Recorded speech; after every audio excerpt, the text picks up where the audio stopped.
Well, we're here today at the Tustin Area Museum to interview Shirley Wells, a longtime native of Tustin, a graduate of Tustin High. So we're going to be asking her some questions about what was life like in Tustin in the old days. Shirley, you weren't born here in Tustin. Tell us just a little bit about the family and how you wound up here in Tustin. The family when we came here? Yeah.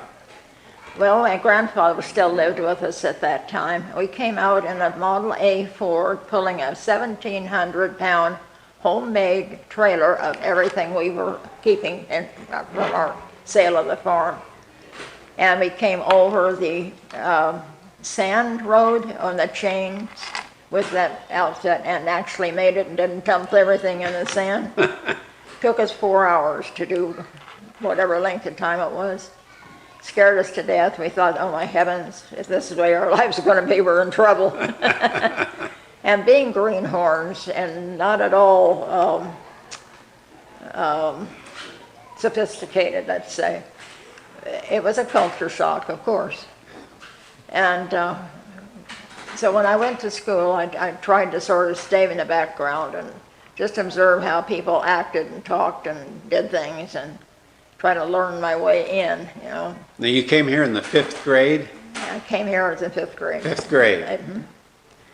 And do you remember the name of the school? well, no, I don't remember the name of the school, but it was the one right here that lost its top floor. Everything was in the basement in the first floor. And I don't remember its name. Isn't that awful? Anyway, the family here had relatives in the area. My uncle had a real estate business in Newport Beach, and my mother worked for him for quite a while. And then my dad went to work for Mr. Siegel, John Siegel, and he worked for him for a while. And then, I forget, I think he retired for a little while, and then he found some other odd jobs to do just to keep busy. And my mother was a cook in a little restaurant at the end of A Street, across the street from A Street comes out here and makes a jog, and it was here in this corner. And she was the shrimp person. She cleaned all the shrimp and got it all ready. It was a very popular seafood restaurant, little tiny thing. And those people built 4 apartments up over, I guess it was storage or something. Anyway, they were all 2nd story. And my husband-to-be and I were getting married, and they weren't done with the apartments, and they had saved one for us, and so they're hurrying up trying to finish it so we can move in, which was close, but by the time we got back from our honeymoon, it was time to move in. And I don't know. Before we get to the honeymoon, you went to Tustin High School, right? Yes. Yeah, Bill. Is that where you met your husband? That's in high school. Yeah, in high school. Yeah, William Maxwell Wells was his name, and his mother and dad were Ida and Buster Wells, well known in the area farming. And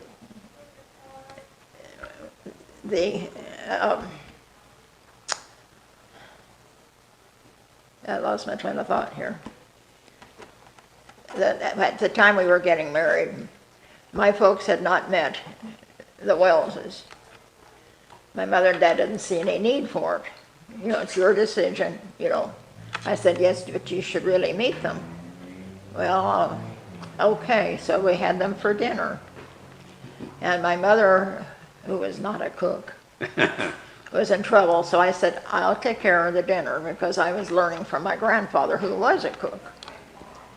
And so I made fried chicken dinner, what have you, which Ida immediately assumed my mother had made. And my mother said, no, I didn't. My daughter made it. So Ida was most impressed, and her son would be well fed. And she said, so I'm so glad you can cook. Buster was a foreman for Irvine and had the largest leasehold of land from Irvine. It went from the hill above Irvine, next to El Toro, down Sand Canyon, crossed over that riverbed, whatever it is, and came back up Red Hill to the railroad tracks. And all of that was under orange grove, some walnuts, watermelon, barley, corn. Wow. The corn and the carrots were done for Marshburn Farms, and they were at the entrance to the El Toro Marine Base. There was quite a bit of property from the Sand Canyon into the entrance, and so That's they huge. farmed all of that. That's huge. And down where the airport has expanded to, it used to be barley fields. And where the golf course is now used to be lima bean fields and watermelon. And it was a busy family group. We used to have fun riding down between the rows on boxes or can lids and scooting like frogs and picking the lima beans. And then we go back and shell them and sack them and put them in the freezer and have them for the year. Oh. We always liked that. And I think Kathy told me you used to pick walnuts, was it? yes, two or three of my friends and I were sort of the official walnut picker-uppers. And one fella had this thing that you sat down over the nut and it popped into it, so you didn't have to bend over. And we get these big gunny sacks, and for $1 a bag, we picked up all the walnuts in 4 different groves. And which made a lot of little money for us for school and fun. And it was a hot job, but we had something important to do. And from that, I was here at the Tustin News when it was at the corner right here. Oh. And I folded newspapers and I stamped it with the labels. I put the stamps on it. I put it eventually into the zip code areas, got it ready to go out in the mail. And one of my classmates, a little older than I, was helping me with that. And I think I did that until I graduated. Wow. No, yeah, I think I did. I did that until I graduated. And I decided that probably wasn't a necessary thing for me to do. You mentioned earning some money to have fun. What was fun like for high school in those days? What did you do for fun? Well, in those days, your parents really didn't worry about where you were. They didn't worry about you being kidnapped or attacked or getting lost or anything. So we would be out till all hours if we wanted. And we would roam this entire area. Used to be a railroad track that came down here, down in Newport, I believe it was, to a packing house and left their cars there to be filled or emptied.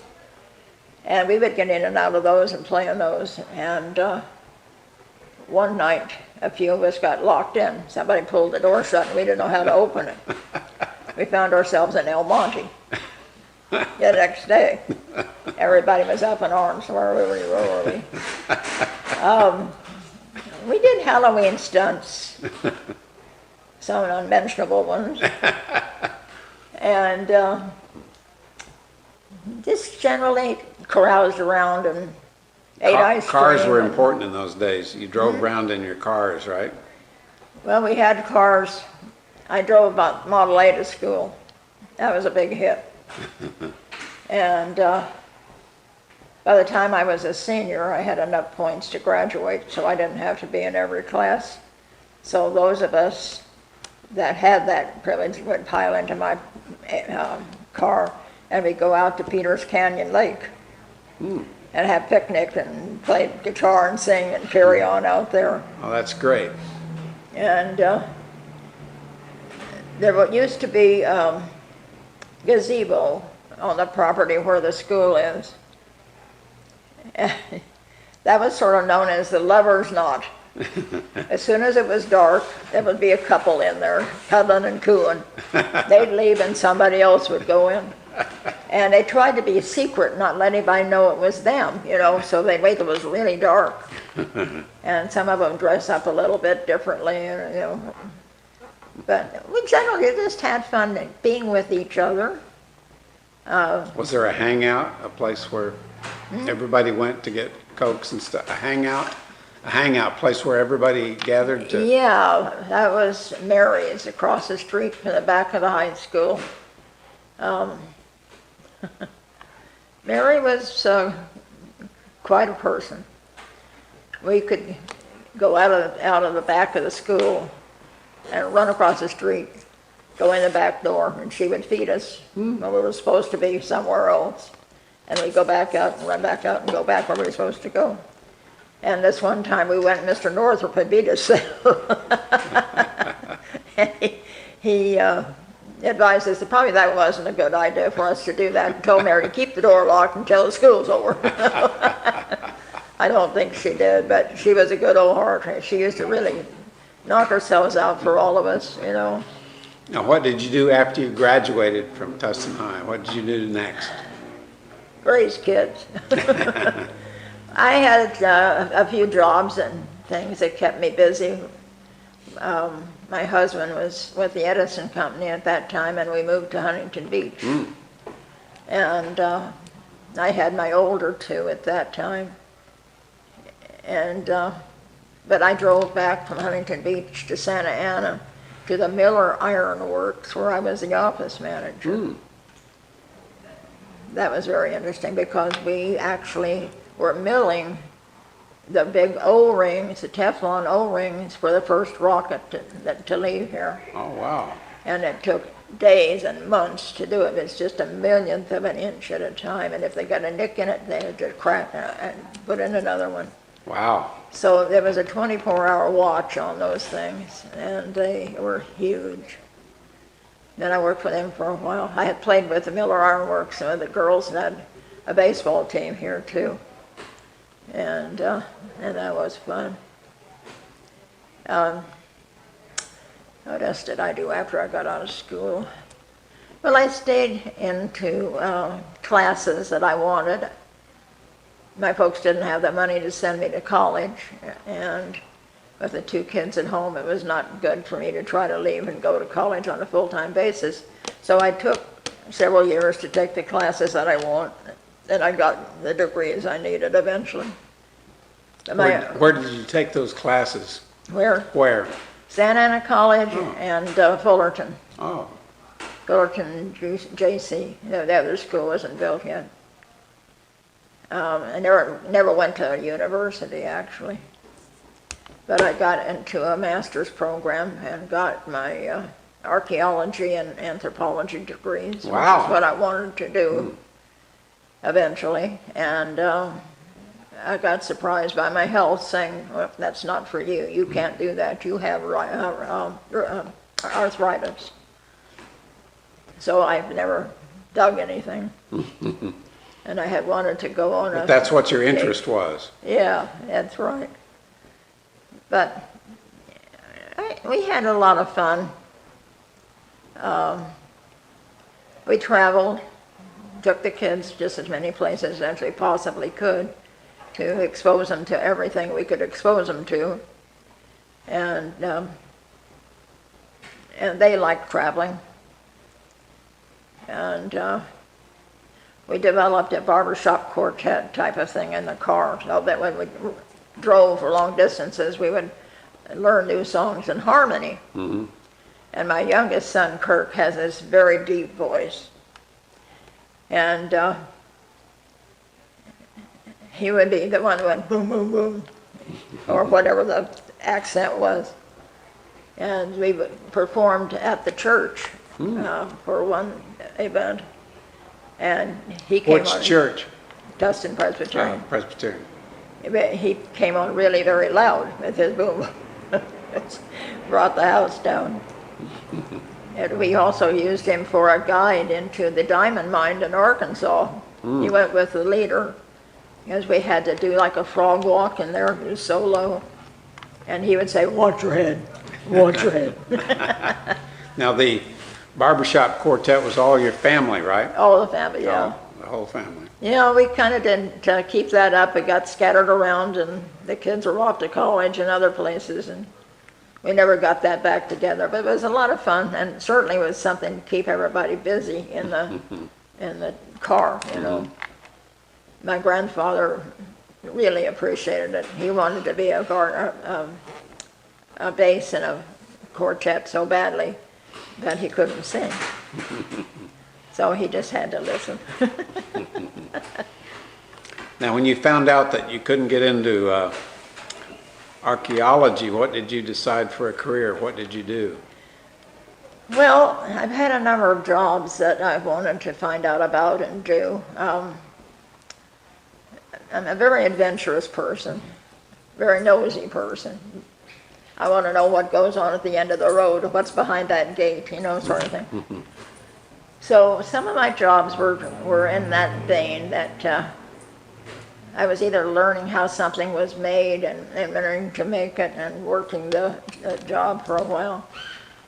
And other times I was taking just classes because I wanted to know about something else.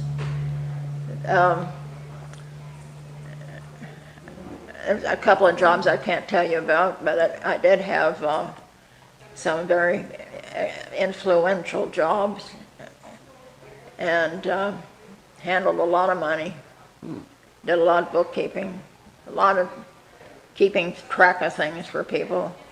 And I've been an organizer all my life, so I was hauled into, I say hauled because I really didn't want to do it, but into being an efficiency expert, going into businesses, assuming a job, being with them a couple of years and trying to straighten out why they were not making money, why they were losing money, why their product was going out the back door instead of the front door. And Sounds interesting. it was, and I did a lot of things I didn't think I could do. I fired a lot of big people and a lot of little people, and hired new people to bring them in. One of them was a very well-known jet propulsion place up the freeway. And the last job that I had retired. I had a nervous breakdown, actually, is what I had, and I was off doing anything particularly stressful for a couple of years. And I had a phone call from a friend that says, "Are you interested in doing anything now? You're better and what have you. We could use you over at such and such a place," which is one of the largest dairies on the West Coast. I said, "What do you want me to do at a dairy? Milk cows?" Because there had been cows where they have the buildings now. And I had actually played there with the original owner of the Calvaw Dairy, which is now Heritage Foods. Anyway, I went to work to see what I could do, and I was handed the job of keeping track of all their major accounts and keeping the people informed as to what they owed and how, you know. And that was a sticky wicket because I made the salespeople mad because they wanted their people to be free to order and buy as they could. And I kind of put my foot in that and said, no, not unless the bill's paid. You know. I don't know, what else have I done? Did you? I did some professional music work. I was a concert pianist at one time, you know, when I was in high school. Concert I did pianist, a couple of wow. concerts. I have been a vocalist. I was trained for opera, and I've done a lot of singing. In fact, I was with the Long Beach Civic Light Opera for several years during the summer. And I did a lot of just random music for people who wanted an entertainer or needed somebody to fill in. I used to go to a couple of big churches in LA who wanted to have a strong soprano for special music, and I was usually called in to do that. And I have a granddaughter who's got a voice that just won't quit. She's wonderful. And That's we're great. coloratures, you know, we sing in the rooftops and talk in the basement. yeah. When did you start attending Aldersgate? Oh, my word. 8 years after I left TPC, whenever that was. I don't know. I really don't remember. Were you involved in their choir? Were you in the choir? Oh, yeah. Oh, yeah. That's what I thought. Yeah, I was involved in the choir. My good friend was the organist at TPC, and she left under unfortunate circumstances, but that didn't change her ability. She went to Aldersgate, and she said they could use some more music type people over here, so I went over there. I had had a little falling out with the minister here at one time. But you were the wedding coordinator. You were the wedding coordinator there. Oh, yeah, 35 years. 35 years? 35 years. Wow. I was doing that at the same time I had this hobby of a catering business also, so I combined the two often. You want to learn about people, be a wedding coordinator. I can They'll imagine. never let you down. It's a very funny place to be.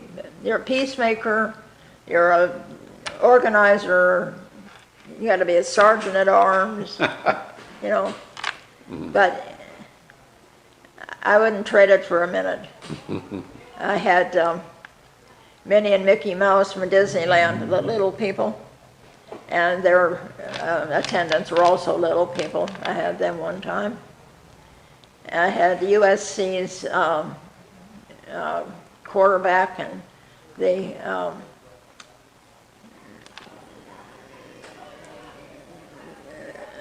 girls, the cheerleaders, the head cheerleader, they got married. And Mother didn't like that and tried to interrupt the wedding. It was a mess. And I'm sure you've had some real experiences with weddings. oh yeah, sometimes I go home and think, I can't do this again, you know. I don't want to do this. I don't want to have to tell people what to do and have them say, I'm not going to do that. And the Koreans, when they came, that was a whole different experience. They have their family traditions, and yet they wanted to do a regular, standard Christian wedding. That's when they were at Aldersgate, using, like it's called Yeah. a nesting? Yeah. Yeah. Oh, that was at Aldersgate, yes. Yeah. I lost 2 little girls in that wedding one time. 2 twins, absolutely adorable. Parents were not paying attention to them. They were flower girls. And there was a little boy who was a ring bearer, about 3, about the same age. And I was keeping an eye on them, and I looked away for something and looked back, and I couldn't see them. And all of a sudden, the train, which was halfway up the aisle, was going this way and what have you. And the little boy crawled out, and the little girl crawled out, and the other girl just sort of laid under there. Not one person in that family got up to correct the children or take them away and do anything at all. So they're running up and down the aisle on the skirt. And I'm thinking, what is wrong with you people? I was afraid that they were going to tear And you it. did this for 35 years? I did that for 35 years. Wow. Yeah, I taught TPC and Aldersgate. Well, you did our daughter's wedding. You did our daughter's Yes, wedding. I know, I remember. Yeah. Yeah. I did several daughters' weddings, actually. One of the gals that I did a wedding for at Aldersgate had come to a wedding in TPC, and she contacted me when her daughter was thinking about getting married. They weren't a member of Aldersgate, but she wanted me to be a coordinator for them. So then we had to find a church, and Aldersgate allowed them to come there. This poor woman, she cried through the whole thing. The bride wasn't crying at all. Mama was having a breakdown. Dad is patting her on the back and saying, shh, you know, another hanky. And people were kind of snickering around and what have you. And finally the bride turned around and she went, Mom. They got it on tape. Yeah, and Mom settled down. Oh, yeah. That's an amazing number of years. That's what I know. I didn't really add it up till one day somebody said, you know, how many years had you been doing that? And I went back to when I had some paperwork and found the first year I had done it. And I didn't do it as much then as I was doing as I was ending it. And I had to save several people's receptions because their caterers backed out at the last minute. Or in another case where we had the foreign in-laws who didn't speak a word of English come for their son's wedding to a very nice young lady. So while we are having our service, they're carrying the food out the back door and taking it home. So when I went to put everything out, there was no food. And I said to the girl, do you know where the food is? She said, yeah, it's in the kitchen. I said, oh, it's not. The son walked up pretty soon and I said, did your folks take the food home? No, they wouldn't do that. I said, well, somebody has. And one of the relatives said, yes, they did. They thought that was what they're supposed to do. So I said, did we move the reception to their house? Oh, no. So I had to improvise really fast, and I didn't cook anything, but I gathered up enough food to be delivered within an hour, including Kentucky Fried Chicken. Sounds to me like you could write a book about those 35 years. Yes, I've thought about it in other words. I think I could make Irma Bombeck look like a kindergartner. Only if I talk. I'm very protective of who I've dealt with, and I've dealt with some very nice people and very influential people, and I wouldn't break a trust with them if I had to.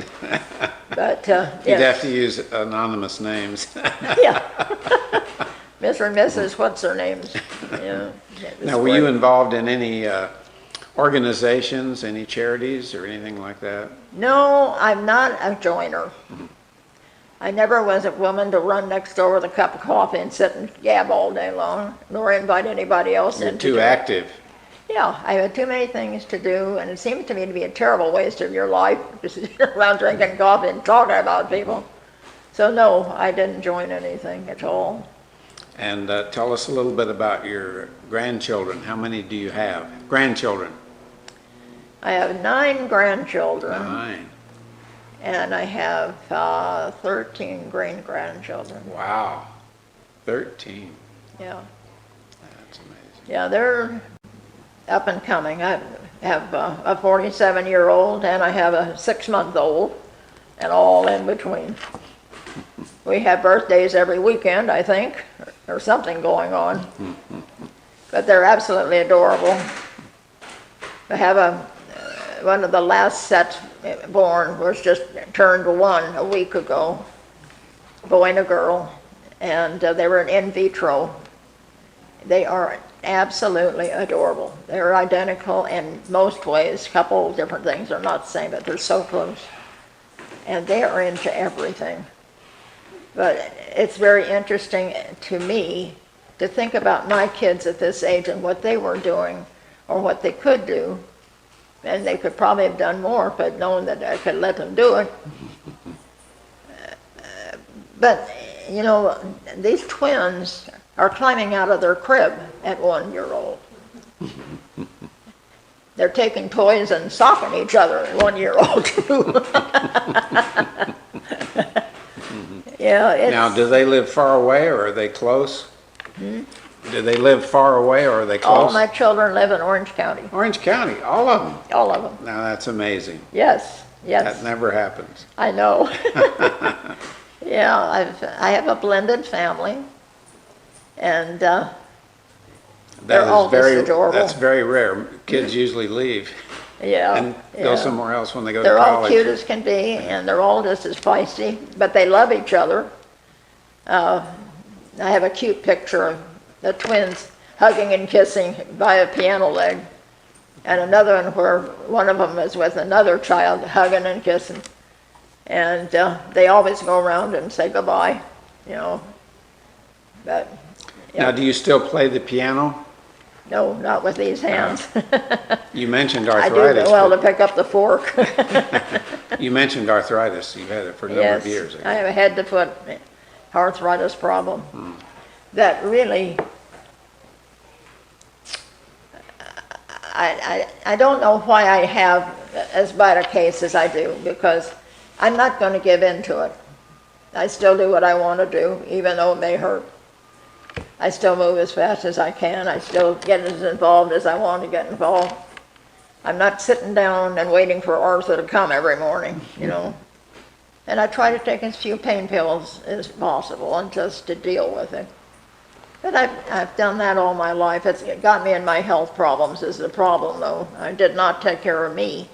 I took care of the kids. So I have 7 specialists that keep me on the straight and narrow.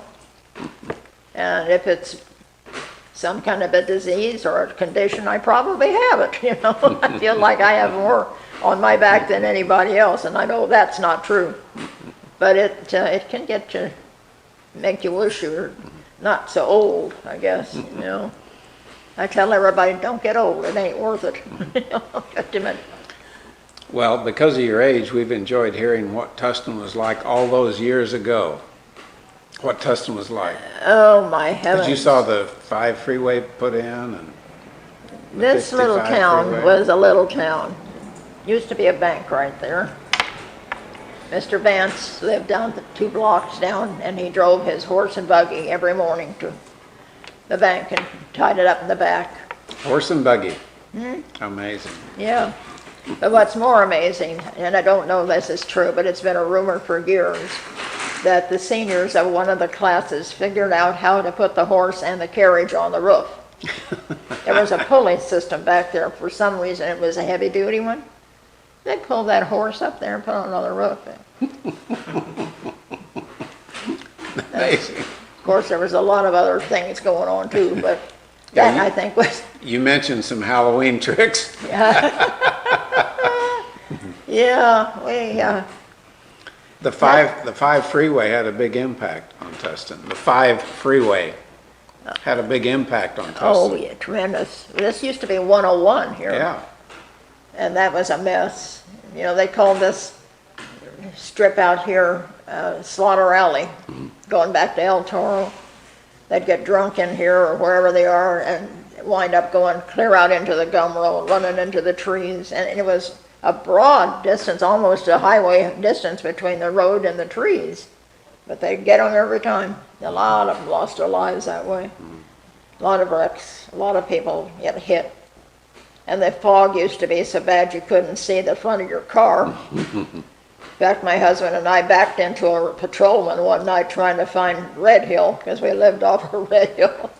And he had gotten out and walked the back, and I'd walked the front. We got in the car and put it in reverse and come on. The police didn't know we were there either. Yeah. Well, you've seen an awful lot. Yes, I have. Over the I have seen it. And I watched Tustin change, not always to my liking. I think some things should have been left alone. Like the bank building, I think it should still be there. There used to be a lot of filling stations and motels. Yeah, it but was across the street. The 5 freeway put them out of Yes. business. And around the corner, Juice was around the corner this way. yeah. Well, I won't say what I was going to say on camera, but anyway, there's a story about around the corner here. You might notice that we have the original sign up here from Juice. Queen Isabella grape juice, yes. That's the original sign. Oh, yeah, that was so great. It was nice to have that here. It really made Tustin important, you know? That juice company was really important. They employed a lot of people. Yeah, oh, yeah. Oranges were a big thing too, Oh, with yeah. the history of Oh, yeah. Tustin. Well, Shirley, we have really enjoyed chatting with you. This has Yes. been fun. Well, thank you. I enjoyed being here. It's just I'm great. sure there's a lot more that I could dig up it if I could remember it. But, yeah. Well, thank you for sharing this time with us. We really do appreciate it. Thank you for having me. Thank you very Appreciate that much. too. You bet.